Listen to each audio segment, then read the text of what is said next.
What's up, everyone? Today we are talking about road rage.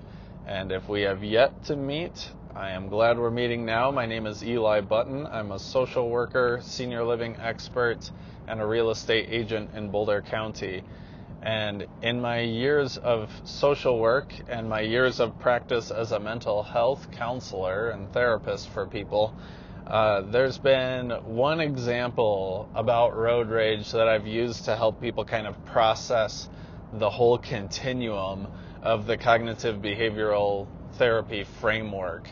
And the example that I give, it really is based in or it's regarding road rage. Maybe not fully road rage, but that level of upset that you tend to feel when you're driving that is pretty unique to when you're driving. That could be a higher level of upset.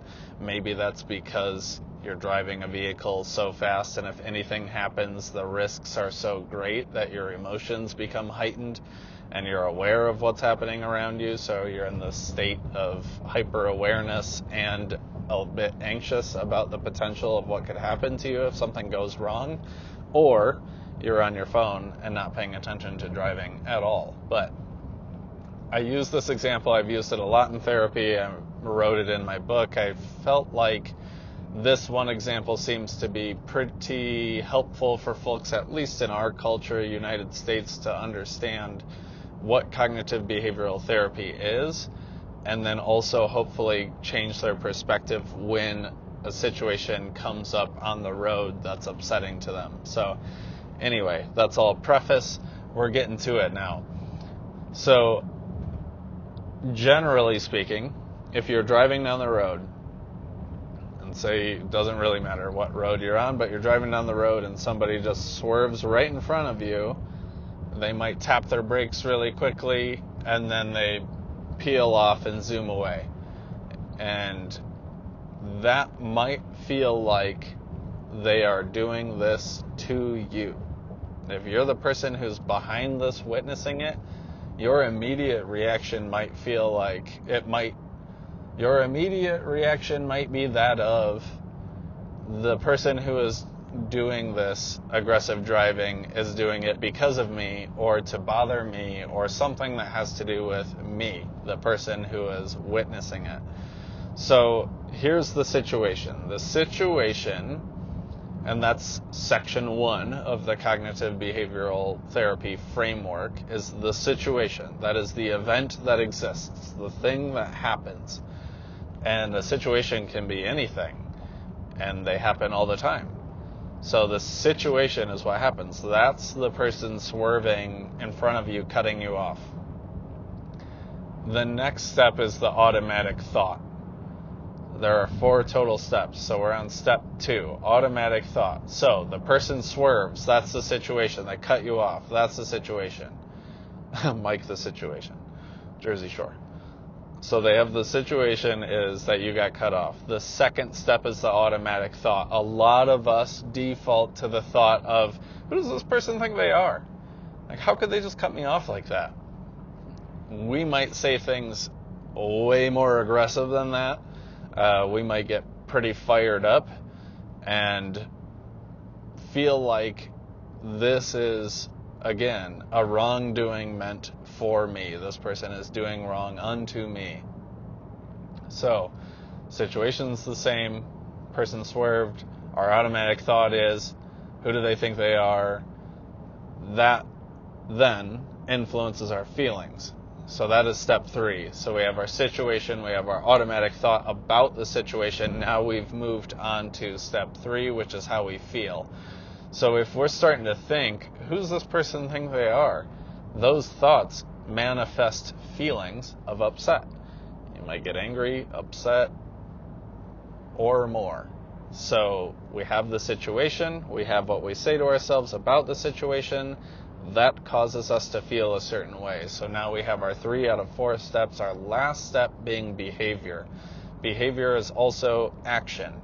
So how we feel heavily influences how we behave or how we act. So depending on how you decided to process the situation and your varied levels of automatic thinking, that automatic thinking variable is what changes the outcome of the behavior.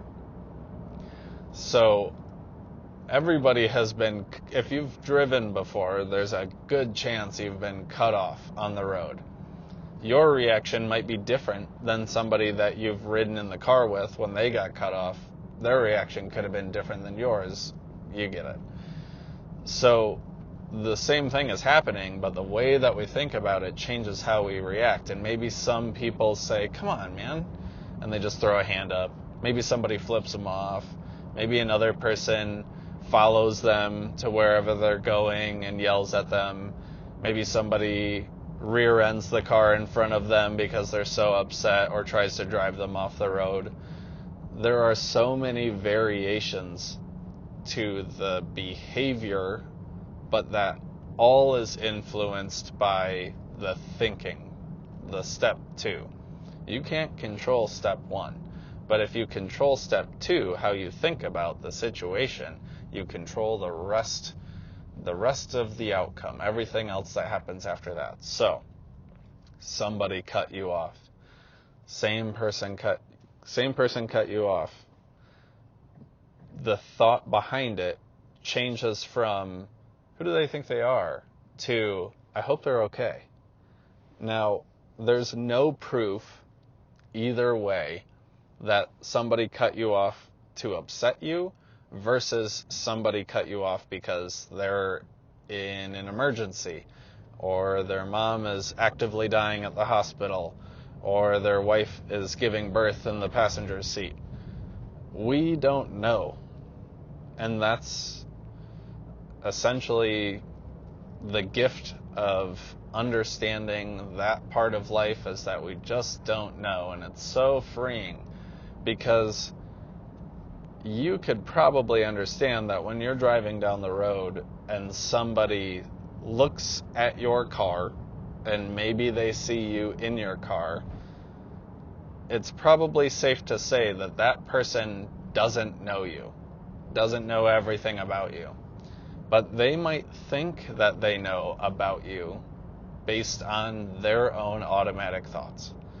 So if somebody cuts you off and you choose to think that they are being mean to you, your reaction will be so much different than if that same person cut you off, but you chose to think they're in a hurry for X, Y, and Z reason that is so legitimate that even you would put yourself in that situation to rush if you needed to. And we just don't know which one's true. So why not lean on the one that seems a bit more relaxing for us? We can take the ownership off of ourselves by understanding that it's not about us. So, I don't know. I guess you can really apply that to everything in life. That is both a crash course in avoiding road rage and understanding the framework of cognitive behavioral therapy. But I'm just a dude driving home from work. So if you have any questions or want to talk, please feel free to comment. I would love to keep a chat going about any of this or anything else. So let me know if you want to talk social work, resources, or if you want to talk real estate. I am here for you. And otherwise, I'll just look forward to seeing you in the next video. Take care.